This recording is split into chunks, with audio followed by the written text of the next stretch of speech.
Welcome to Throwforward Thursday. My name is Graeme and come with me to the very near future. We're taking a walk through the smart home at the moment. Last week we looked at smart bathrooms. If you missed that episode, go back and have a look at smart toothbrushes, smart toilets, smart mirrors. Now come with me to the medicine cabinet. You see, if we accept that the future is going to be a future where smart specifically means that we've got sensors and smart devices plugged in all over our world, whether that's in shops or offices, in public transport or in your home, then the sky's the limit in thinking about what those sensors might do. And when we link that with healthcare, with medicine, with medical response, either to a crisis or a chronic condition, well, our imagination is the only thing that can limit us. So if you come to the medicine cabinet, for example, and we look at a plaster, you've cut yourself, you've got a wound on yourself, and we need to put a plaster on that cut. Well, why can't we have a smart plaster?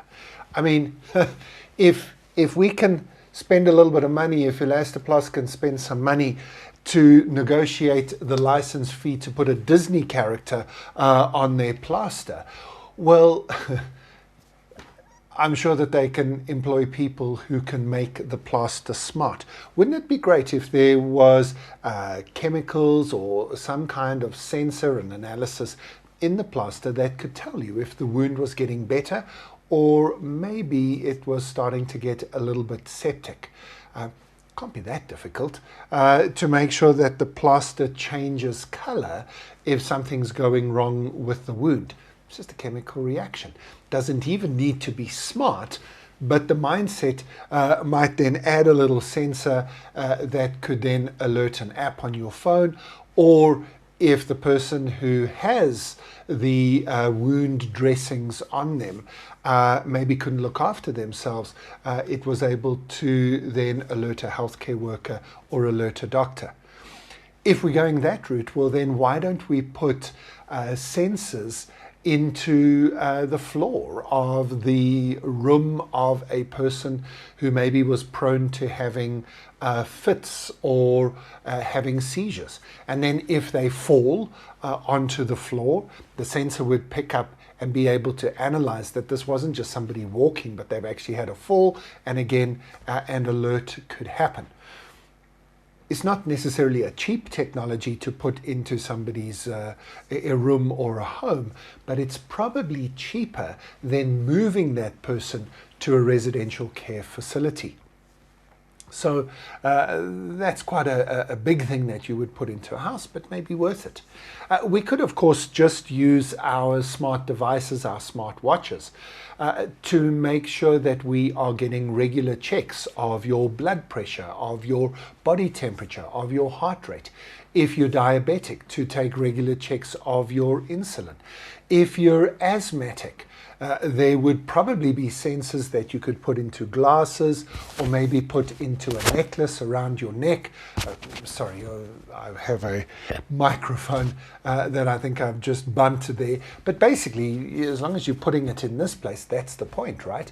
It can listen to your breathing. It can hear if anything's going wrong. And the same could be wearing a heart band or maybe including that kind of sensor in your clothing, so that the vital statistics, the vital organs of your body are monitored on an ongoing basis, with feedback being put into an app and analysis and early warning systems being linked to that.